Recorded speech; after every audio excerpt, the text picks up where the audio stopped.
प्रिय मित्रों नमस्कार। आज के स्तोत्र में हम लेकर के आए हैं श्री महाभारत युधिष्ठिर धौम्य संवाद आरण्यक पर्वणि श्री सूर्य अष्टोत्तर शतनाम स्तोत्र। बहुत ही प्रभावशाली है। इसका पाठ करने से भगवान सूर्य की कृपा प्राप्त होती है, सभी ग्रह दोष शांत होते हैं। आइए पाठ आरंभ करते।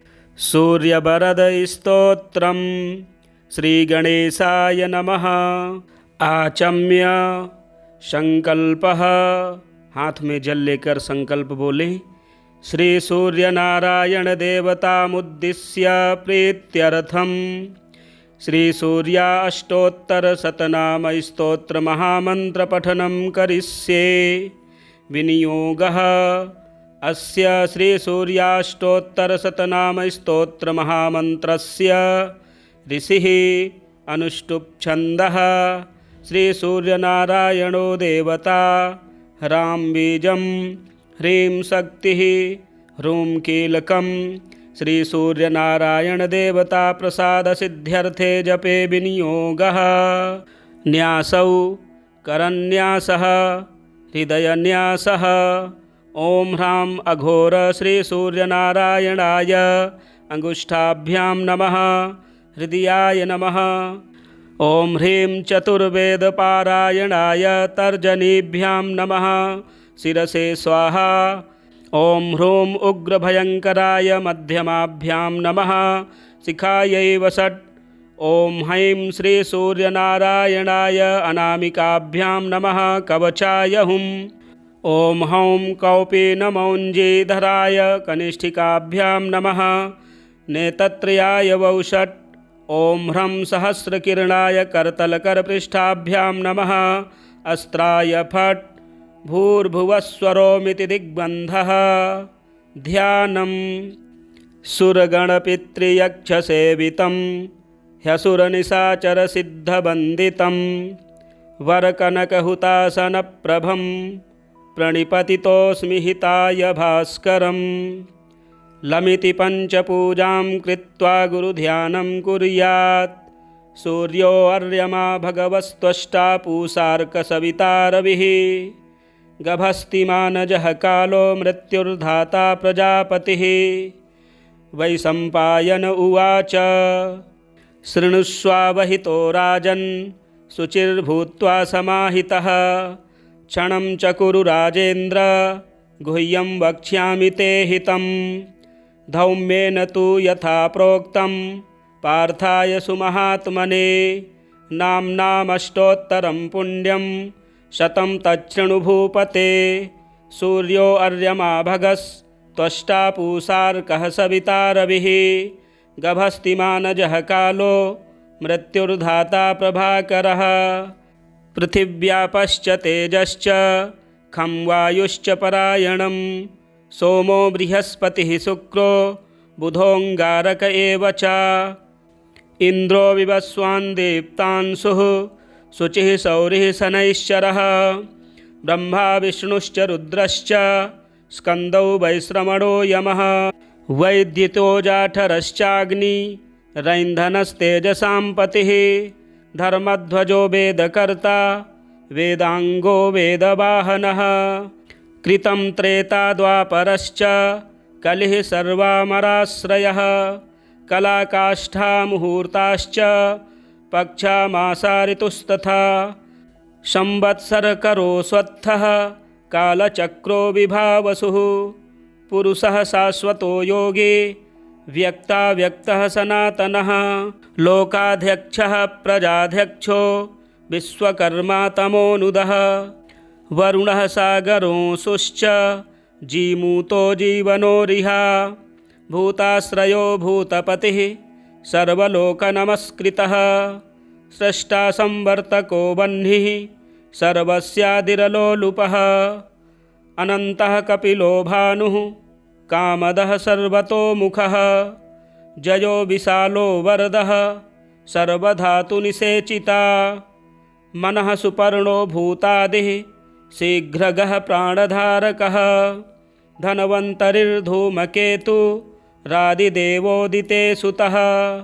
द्वादशात्मा रविन्दाक्षः पिता माता पितामहः स्वर्गद्वारं प्रजाद्वारं मोक्षद्वारं त्रिविष्टपं देहकर्ता प्रशान्तात्मा विश्वात्मा विश्वतोमुखः चराचरात्मा सूक्ष्मात्मा मैत्रेण वपुषान्वितः एतद्वै कीर्तनीयस्य सूर्यस्यैव महात्मनः नाम्नामष्टशतकं पुण्यं शक्रेणोक्तं महात्मना। शक्राच्च नारदः प्राप्तो धौम्यश्च तदनन्तरं धौम्याद् युधिष्ठिरः प्राप्य सर्वान् कामान् अवाप्तवान्। सुरपितृगणयक्षसेवितं ह्यसुरनिशाचरसिद्धवन्दितं वरकनकहुतासनप्रभं त्वमपि मनस्य विधेहि भास्करं। सूर्योदये यस्तु समाहितः पठेत् स पुत्रलाभं धनरत्नसञ्चयान् लभेज्जातिस्मरतां सदा नरः स्मृतिं च मेधां च विन्दते पराम्। इमं स्तवं देववरस्य यो नरः प्रकीर्तयेच्छुचिसुमनाः समाहितः विमुच्यते शोकदवाग्निसागरात् लभेत् कामान् मनसा यथेप्सितान्। स्वर्भुवर्भूरोमिति दिग्विमोकः हरिः ओं तत्सत्। श्रीसूर्यनारायण परब्रह्मार्पणमस्तु। वैशम्पायन उवाच शृणुष्वावहितो राजन् शुचिर्भूत्वा समाहितः क्षणं च कुरु राजेन्द्र गुह्यं वक्ष्यामि ते हितं। धौम्येन तु यथा प्रोक्तं पार्थाय सुमहात्मने नाम्नामष्टोत्तरं पुण्यं शतं तच्छृणु भूपते। सूर्यो अर्यमा भगस्त्वष्टा पूषार्कः सविता रविः गभस्तिमानजः कालो मृत्युर्धाता प्रभाकरः। पृथिव्यापश्च तेजश्च खं वायुश्च परायणं सोमो बृहस्पतिः शुक्रो बुधोऽङ्गारक एव च। इन्द्रो विवस्वान् दीप्तांशुः शुचिः सौरिः शनैश्चरः ब्रह्मा विष्णुश्च रुद्रश्च स्कन्दौ वैश्रवणो यमः। वैद्युतो जाठरश्चाग्नि रैन्धनस्तेजसां पतिः धर्मध्वजो वेदकर्ता वेदाङ्गो वेदवाहनः। कृतं त्रेता द्वापरश्च कलिः सर्वामराश्रयः कलाकाष्ठा मुहूर्ताश्च पक्षा मासा ऋतुस्तथा। संवत्सरकरोऽस्वत्थः कालचक्रो विभावसुः पुरुषः शाश्वतो योगी व्यक्ताव्यक्तः सनातनः। लोकाध्यक्षः प्रजाध्यक्षो विश्वकर्मा तमोनुदः। वरुणः सागरोऽंशुश्च जीमूतो जीवनोरिहा। भूताश्रयो भूतपतिः सर्वलोकनमस्कृतः। स्रष्टा संवर्तको वह्निः सर्वस्यादिरलोलुपः। अनन्तः कपिलो भानुः कामदः सर्वतोमुखः। जयो विशालो वरदः सर्वधातुनिषेचिता। मनः सुपर्णो भूतादिः शीघ्रगः प्राणधारकः। धन्वन्तरिर्धूमकेतु रादिदेवोदिते सुतः। द्वादशात्मा रविन्दाक्षः पिता माता पितामहः। स्वर्गद्वारं प्रजाद्वारं मोक्षद्वारं त्रिविष्टपं देहकर्ता प्रशान्तात्मा विश्वात्मा विश्वतोमुखः चराचरात्मा सूक्ष्मात्मा मैत्रेण वपुषान्वितः। एतद्वै कीर्तनीयस्य सूर्यस्यैव महात्मनः नाम्नामष्टशतकं पुण्यं शक्रेणोक्तं महात्मना। शक्राच्च नारदः प्राप्तो धौम्यश्च तदनन्तरं धौम्याद् युधिष्ठिरः प्राप्य सर्वान् कामान् अवाप्तवान्। सुरपितृगणयक्षसेवितं ह्यसुरनिशाचरसिद्धवन्दितं वरकनकहुतासनप्रभं त्वमपि मनस्य विधेहि भास्करम्। सूर्योदये यस्तु समाहितः पठेत् स पुत्रलाभं धनरत्नसञ्चयान् लभेज्जातिस्मरतां सदा नरः स्मृतिं च मेधां च विन्दते पराम् इमं स्तवं देववरस्य यो नरः प्रकीर्तयेच्छुचिसुमनाः समाहितः विमुच्यते शोकदवाग्निसागरात् लभेत् कामान् मनसा यथेप्सितान् स्वर्भुवर्भूरोमिति दिग्विमोकः हरिः ओं तत्सत् श्रीसूर्यनारायण परब्रह्मार्पणमस्तु। वैशम्पायन उवाच शृणुष्वावहितो राजन् शुचिर्भूत्वा समाहितः क्षणं च कुरु राजेन्द्र गुह्यं वक्ष्यामि ते हितं धौम्येन तु यथा प्रोक्तं पार्थाय सुमहात्मने नाम्नामष्टोत्तरं पुण्यं शतं तच्छृणु भूपते सूर्यो अर्यमा भगस्त्वष्टा पूषार्कः सविता रविः गभस्तिमानजः कालो मृत्युर्धाता प्रभाकरः पृथिव्यापश्च तेजश्च खं वायुश्च परायणं सोमो बृहस्पतिः शुक्रो बुधोऽङ्गारक एव च इन्द्रो विवस्वान् दीप्तांशुः शुचिः सौरिः शनैश्चरः ब्रह्मा विष्णुश्च रुद्रश्च स्कन्दौ वैश्रवणो यमः वैद्युतो जाठरश्चाग्नि रैन्धनस्तेजसां पतिः धर्मध्वजो वेदकर्ता वेदाङ्गो वेदवाहनः कृतं त्रेता द्वापरश्च कलिः सर्वामराश्रयः कलाकाष्ठा मुहूर्ताश्च पक्षा मासा ऋतुस्तथा संवत्सरकरो स्वत्थः कालचक्रो विभावसुः पुरुषः शाश्वतो योगी व्यक्ताव्यक्तः सनातनः लोकाध्यक्षः प्रजाध्यक्षो विश्वकर्मा तमोनुदः वरुणः सागरोऽंशुश्च जीमूतो जीवनोरिहा भूताश्रयो भूतपतिः सर्वलोकनमस्कृतः स्रष्टा संवर्तको वह्निः सर्वस्यादिरलोलुपः अनन्तः कपिलो भानुः कामदः सर्वतोमुखः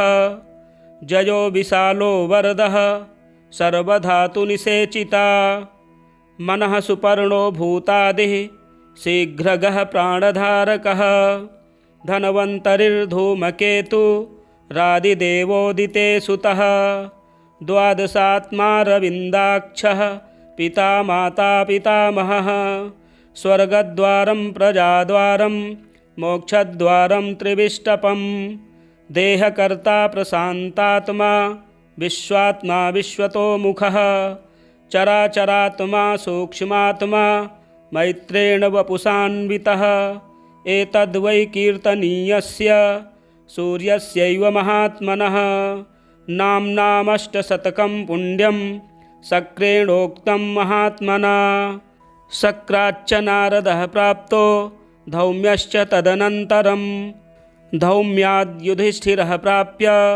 सर्वान् कामान् अवाप्तवान् सुरपितृगणयक्षसेवितं ह्यसुरनिशाचरसिद्धवन्दितं वरकनकहुतासनप्रभं त्वमपि मनस्य विधेहि भास्करं सूर्योदये यस्तु समाहितः पठेत् स पुत्रलाभं धनरत्नसञ्चयान् लभेज्जातिस्मरतां सदा नरः स्मृतिं च मेधां च विन्दते पराम् इमं स्तवं देववरस्य यो नरः प्रकीर्तयेच्छुचिसुमनाः समाहितः विमुच्यते शोकदवाग्निसागरात् लभेत् कामान् मनसा यथेप्सितान् स्वर्भुवर्भूरोमिति दिग्विमोकः हरिः ओं तत्सत् श्रीसूर्यनारायण परब्रह्मार्पणमस्तु।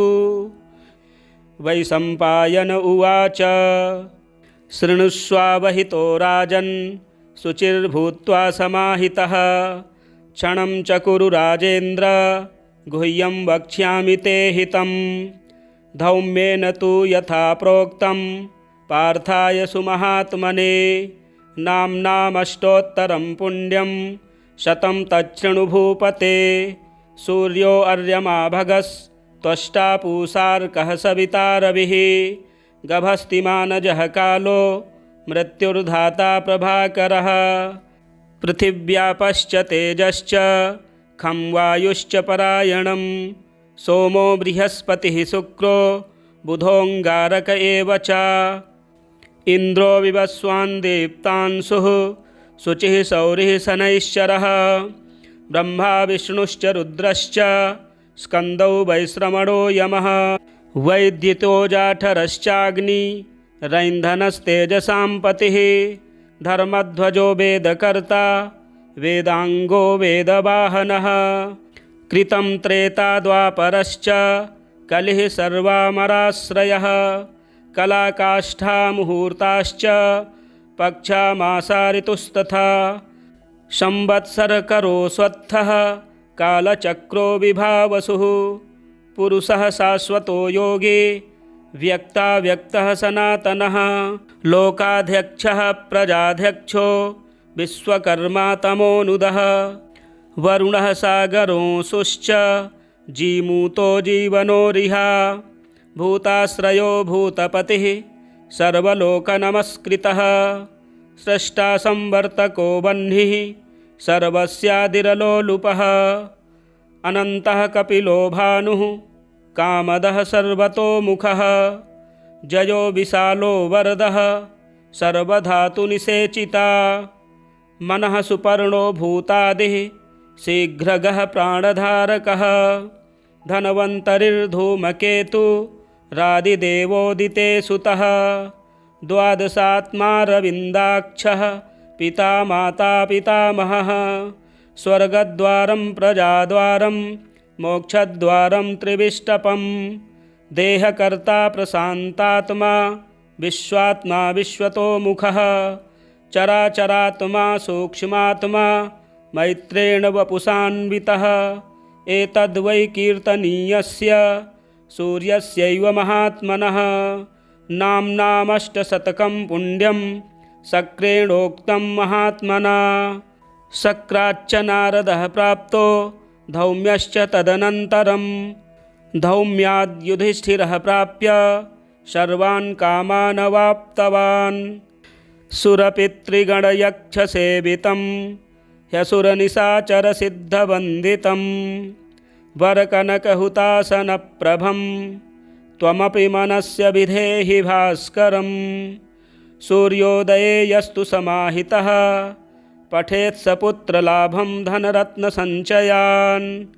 लभेज्जातिस्मरतां सदा नरः स्मृतिं च मेधां च विन्दते पराम्। इमं स्तवं देववरस्य यो नरः प्रकीर्तयेच्छुचिसुमनाः समाहितः।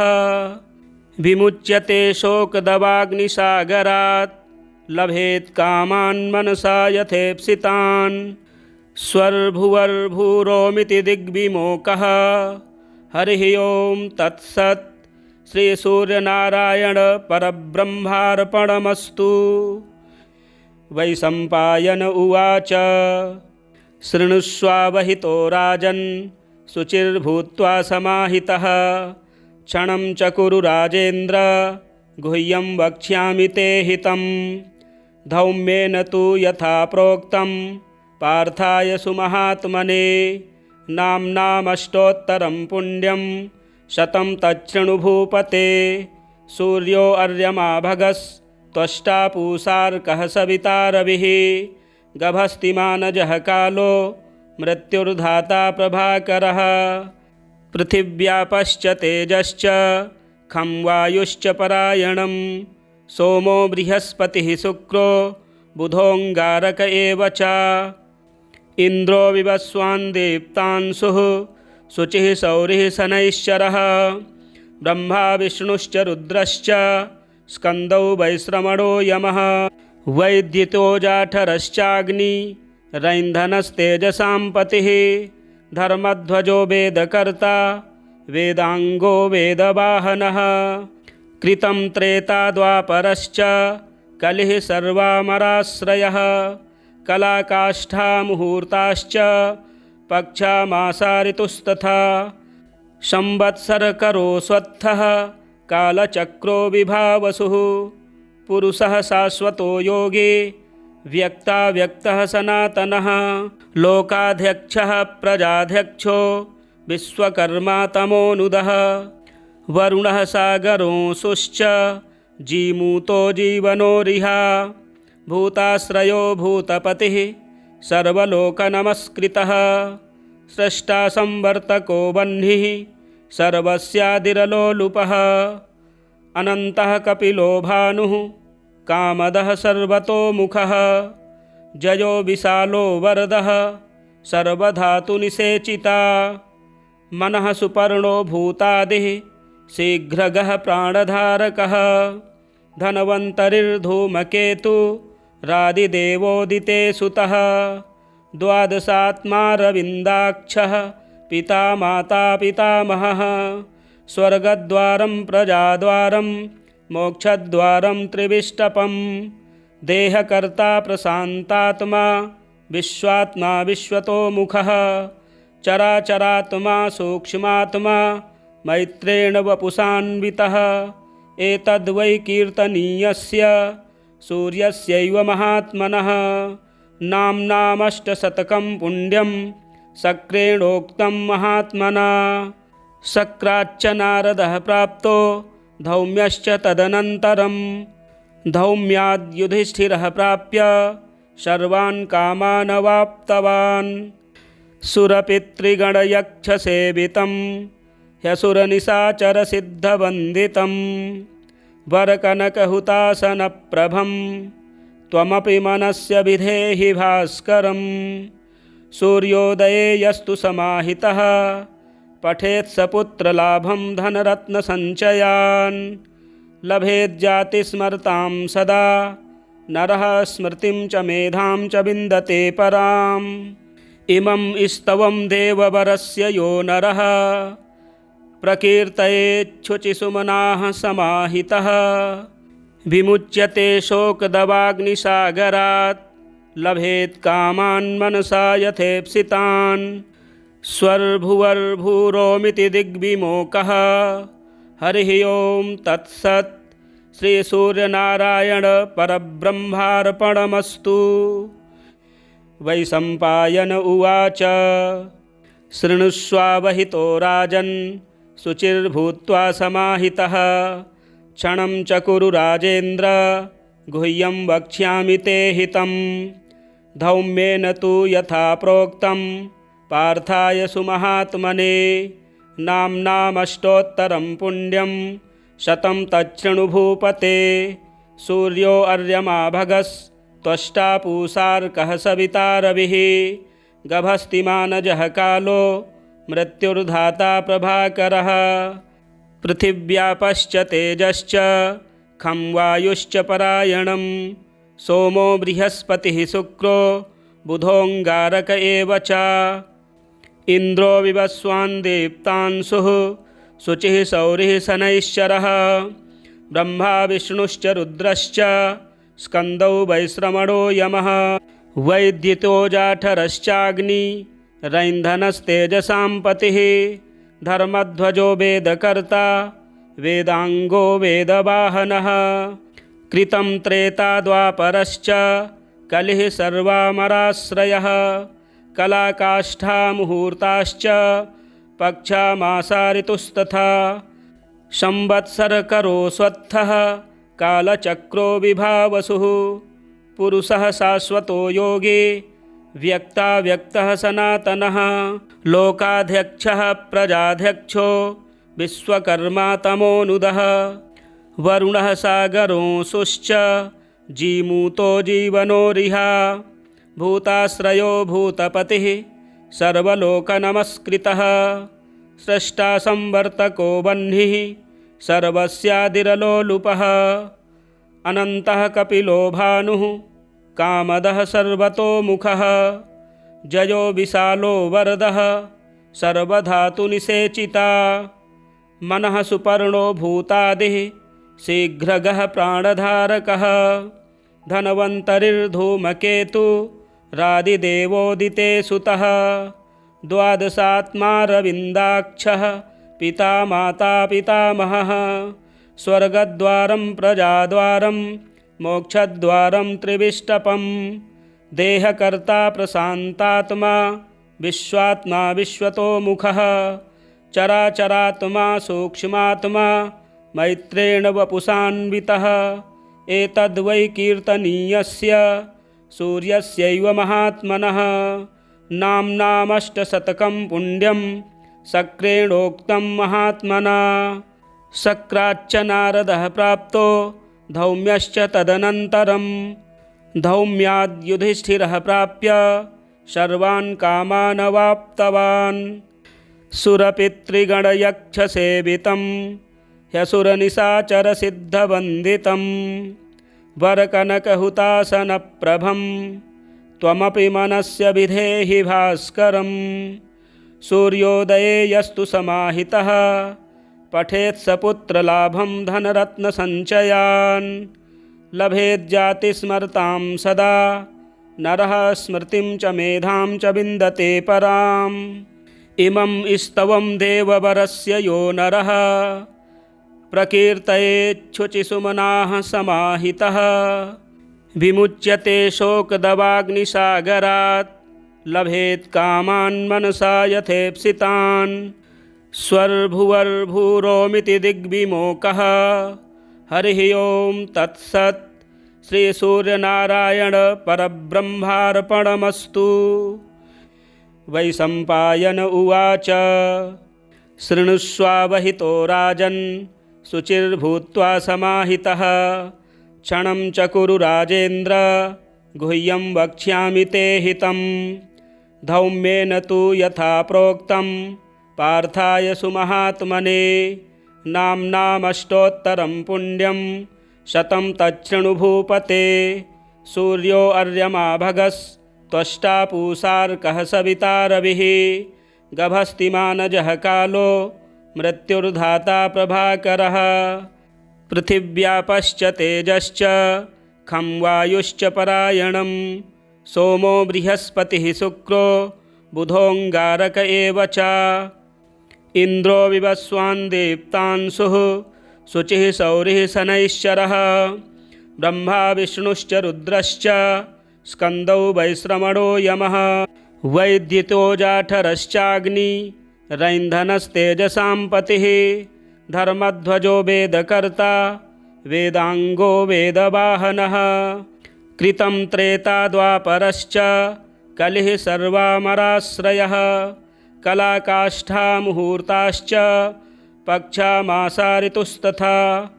संवत्सरकरो स्वत्थः कालचक्रो विभावसुः पुरुषः शाश्वतो योगी व्यक्ताव्यक्तः सनातनः।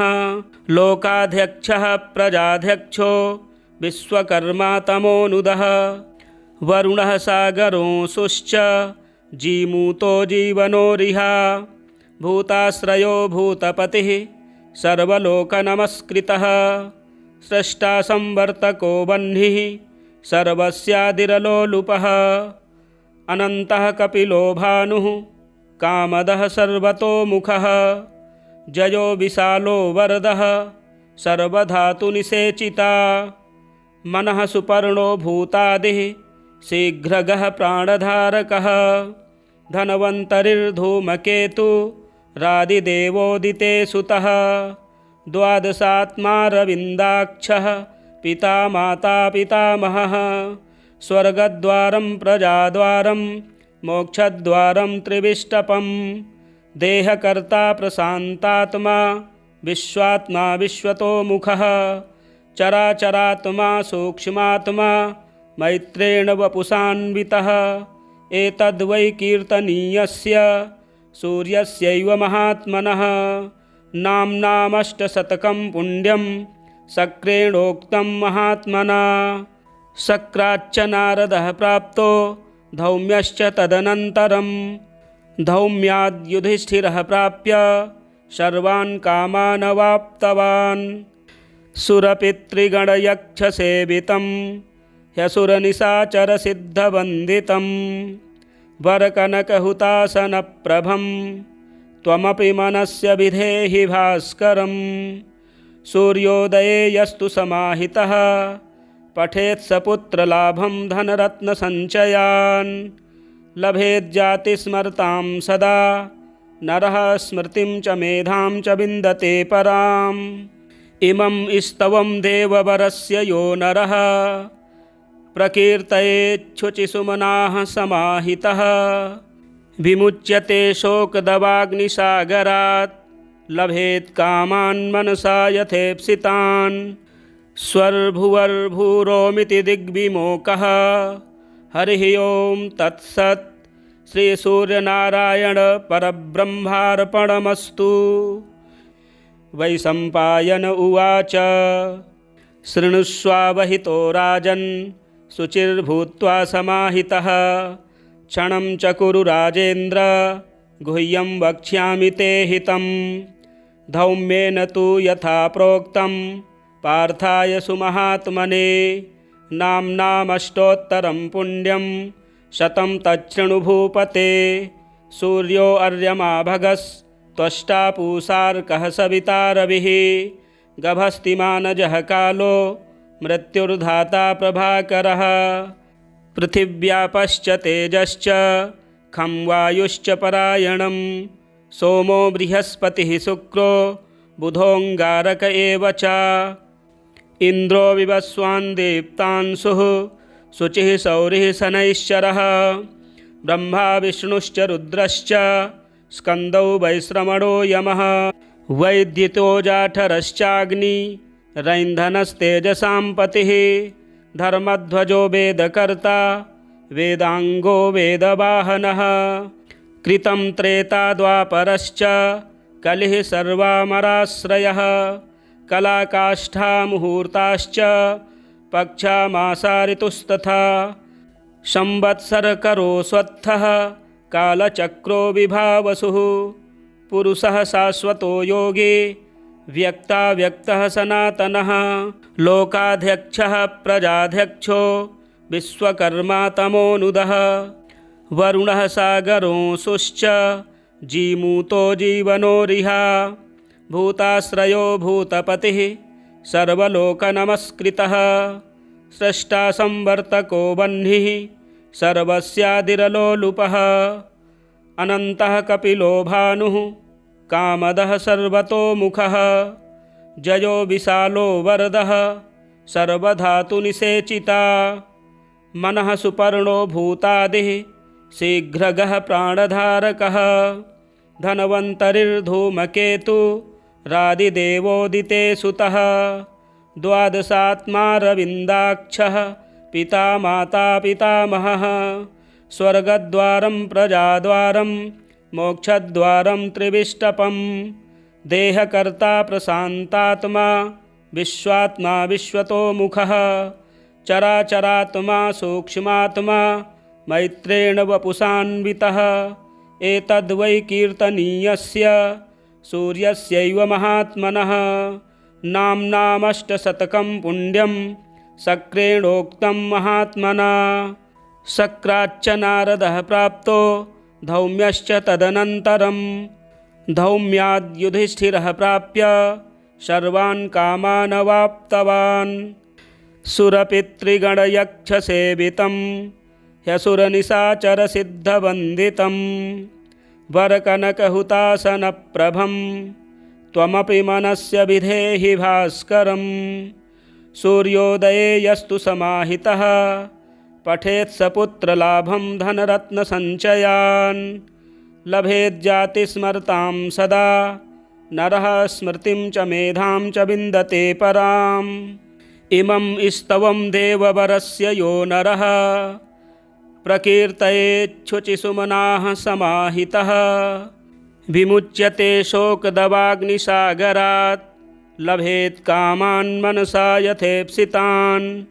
स्वर्भुवर्भूरोमिति दिग्विमोकः हरिः ओं तत्सत्।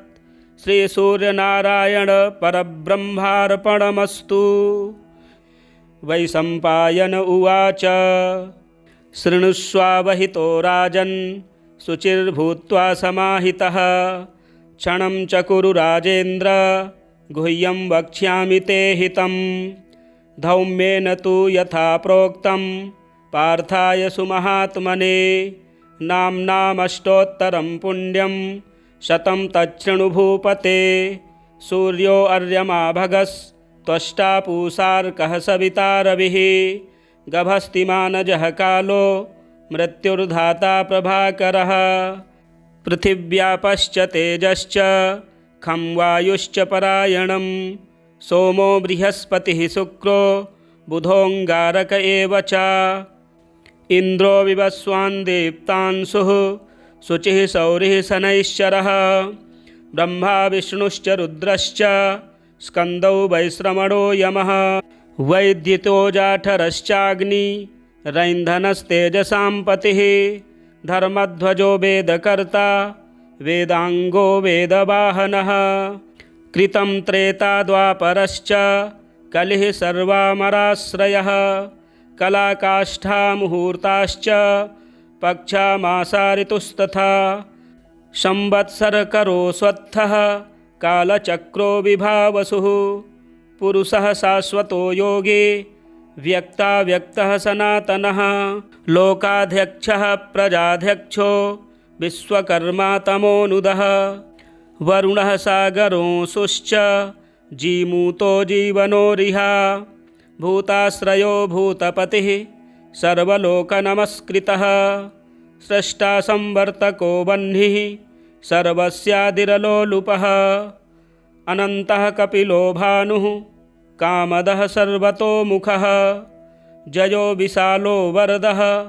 सर्वधातुनिषेचिता मनः सुपर्णो भूतादिः शीघ्रगः प्राणधारकः धन्वन्तरिर्धूमकेतु रादिदेवोदिते सुतः द्वादशात्मा रविन्दाक्षः पिता माता पितामहः स्वर्गद्वारं प्रजाद्वारं मोक्षद्वारं त्रिविष्टपं देहकर्ता प्रशान्तात्मा विश्वात्मा विश्वतोमुखः चराचरात्मा सूक्ष्मात्मा मैत्रेण वपुषान्वितः एतद्वै कीर्तनीयस्य सूर्यस्यैव महात्मनः नाम्नामष्टशतकं पुण्यं शक्रेणोक्तं महात्मना शक्राच्च नारदः प्राप्तो धौम्यश्च तदनन्तरं धौम्याद्युधिष्ठिरः प्राप्य सर्वान् कामान् अवाप्तवान् सुरपितृगणयक्षसेवितं ह्यसुरनिशाचरसिद्धवन्दितं वरकनकहुतासनप्रभं त्वमपि मनस्य विधेहि भास्करं सूर्योदये यस्तु समाहितः पठेत् सपुत्रलाभं धनरत्नसञ्चयान् लभेज्जातिस्मरतां सदा नरः स्मृतिं च मेधां च विन्दते पराम् इमं स्तवं देववरस्य यो नरः प्रकीर्तयेच्छुचिसुमनाः समाहितः विमुच्यते शोकदवाग्निसागरात् लभेत् कामान् मनसा यथेप्सितान् स्वर्भुवर्भूरोमिति दिग्विमोकः हरिः ओं तत्सत् श्रीसूर्यनारायण परब्रह्मार्पणमस्तु।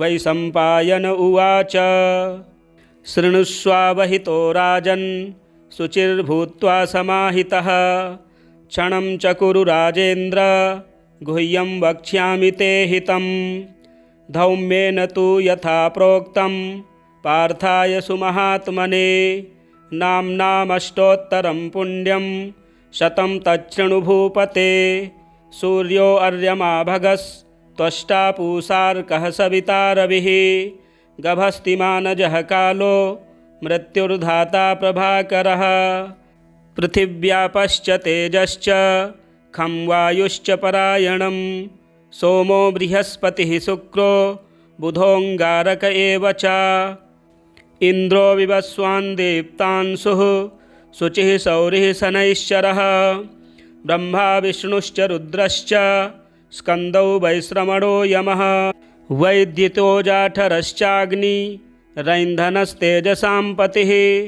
धर्मध्वजो वेदकर्ता वेदांगो वेदवाहनः कृतं त्रेता द्वापरश्च कलिः सर्वामराश्रयः कलाकाष्ठा मुहूर्ताश्च पक्षा मासा ऋतुस्तथा संवत्सरकरो स्वत्थः कालचक्रो विभावसुः पुरुषः शाश्वतो योगी व्यक्ताव्यक्तः सनातनः लोकाध्यक्षः प्रजाध्यक्षो विश्वकर्मा तमोनुदः वरुणः सागरोऽंशुश्च जीमूतो जीवनोरिहा भूताश्रयो भूतपतिः सर्वलोकनमस्कृतः स्रष्टा संवर्तको वह्निः सर्वस्यादिरलोलुपः अनन्तः कपिलो भानुः कामदः सर्वतोमुखः जयो विशालो वरदः सर्वधातुनिषेचिता मनः सुपर्णो भूतादिः शीघ्रगः प्राणधारकः धन्वन्तरिर्धूमकेतु रादिदेवोदिते सुतः द्वादशात्मा रविन्दाक्षः पिता माता पितामहः स्वर्गद्वारं प्रजाद्वारं मोक्षद्वारं त्रिविष्टपं देहकर्ता प्रशान्तात्मा विश्वात्मा विश्वतोमुखः चराचरात्मा सूक्ष्मात्मा मैत्रेण वपुषान्वितः एतद्वै कीर्तनीयस्य सूर्यस्यैव महात्मनः नाम्नामष्टशतकं पुण्यं शक्रेणोक्तं महात्मना शक्राच्च नारदः प्राप्तो धौम्यश्च तदनन्तरं धौम्याद् युधिष्ठिरः प्राप्य सर्वान् कामान् अवाप्तवान् सुरपितृगणयक्षसेवितं ह्यसुरनिशाचरसिद्धवन्दितं वरकनकहुतासनप्रभं त्वमपि मनस्य विधेहि भास्करं सूर्योदये यस्तु समाहितः पठेत् स पुत्रलाभं धनरत्नसञ्चयान् लभेज्जातिस्मरतां सदा नरः स्मृतिं च मेधां च विन्दते पराम् इमं स्तवं देववरस्य यो नरः प्रकीर्तयेच्छुचिसुमनाः समाहितः विमुच्यते शोकदवाग्निसागरात् लभेत् कामान् मनसा यथेप्सितान् स्वर्भुवर्भूरोमिति दिग्विमोकः हरिः ओं तत्सत् श्रीसूर्यनारायण परब्रह्मार्पणमस्तु। वैशम्पायन उवाच शृणुष्वावहितो राजन् शुचिर्भूत्वा समाहितः क्षणं च कुरु राजेन्द्र गुह्यं वक्ष्यामि ते हितं धौम्येन तु यथा प्रोक्तं पार्थाय सुमहात्मने नाम्नामष्टोत्तरं पुण्यं शतं तच्छृणु भूपते सूर्यो अर्यमा भगस्त्वष्टा पूषार्कः सविता रविः गभस्तिमानजः कालो मृत्युर्धाता प्रभाकरः पृथिव्यापश्च तेजश्च खं वायुश्च परायणं सोमो बृहस्पतिः शुक्रो बुधोऽङ्गारक एव च इन्द्रो विवस्वान् दीप्तांशुः शुचिः सौरिः शनैश्चरः ब्रह्मा विष्णुश्च रुद्रश्च स्कन्दौ वैश्रवणो यमः वैद्युतो जाठरश्चाग्निरैन्धनस्तेजसां पतिः धर्मध्वजो वेदकर्ता वेदांगो वेदवाहनः कृतं त्रेता द्वापरश्च कलिः सर्वामराश्रयः कलाकाष्ठा मुहूर्ताश्च पक्षा मासा ऋतुस्तथा संवत्सरकरो स्वत्थः कालचक्रो विभावसुः पुरुषः शाश्वतो योगी व्यक्ताव्यक्तः सनातनः लोकाध्यक्षः प्रजाध्यक्षो विश्वकर्मा तमोनुदः वरुणः सागरोऽंशुश्च जीमूतो जीवनोरिहा भूताश्रयो भूतपतिः सर्वलोकनमस्कृतः स्रष्टा संवर्तको वह्निः सर्वस्यादिरलोलुपः अनन्तः कपिलो भानुः कामदः सर्वतोमुखः जयो विशालो वरदः सर्वधातुनिषेचिता मनः सुपर्णो भूतादिः शीघ्रगः प्राणधारकः धन्वन्तरिर्धूमकेतु रादिदेवोदिते सुतः द्वादशात्मा रविन्दाक्षः पिता माता पितामहः स्वर्गद्वारं प्रजाद्वारं मोक्षद्वारं त्रिविष्टपं देहकर्ता प्रशान्तात्मा विश्वात्मा विश्वतोमुखः चराचरात्मा सूक्ष्मात्मा मैत्रेण वपुषान्वितः एतद्वै कीर्तनीयस्य सूर्यस्यैव महात्मनः नाम्नामष्टशतकं पुण्यं शक्रेणोक्तं महात्मना। शक्राच्च नारदः प्राप्तो धौम्यश्च तदनन्तरं धौम्याद् युधिष्ठिरः प्राप्य सर्वान् कामान् अवाप्तवान्। सुरपितृगणयक्षसेवितं ह्यसुरनिशाचरसिद्धवन्दितं वरकनकहुतासनप्रभं त्वमपि मनस्य विधेहि भास्करं। सूर्योदये यस्तु समाहितः पठेत् सपुत्रलाभं धनरत्नसञ्चयान् लभेज्जातिस्मरतां सदा नरः स्मृतिं च मेधां च विन्दते पराम्। इमं स्तवं देववरस्य यो नरः प्रकीर्तयेच्छुचिसुमनाः समाहितः विमुच्यते शोकदवाग्निसागरात् लभेत् कामान् मनसा यथेप्सितान्। स्वर्भुवर्भूरोमिति दिग्विमोकः हरिः ओं तत्सत्। श्रीसूर्यनारायण परब्रह्मार्पणमस्तु। श्रीमहाभारते युधिष्ठिरधौम्यसंवादे आरण्यकपर्वणि श्रीसूर्याष्टोत्तरशतनामस्तोत्रं संपूर्णम्। प्रिय दर्शकों, इसी प्रकार के ज्ञानवर्धक वीडियो देखने के लिए हमारे चैनल को ज़्यादा से ज़्यादा सब्सक्राइब करें, शेयर करें, लाइक करें। जय श्री राम।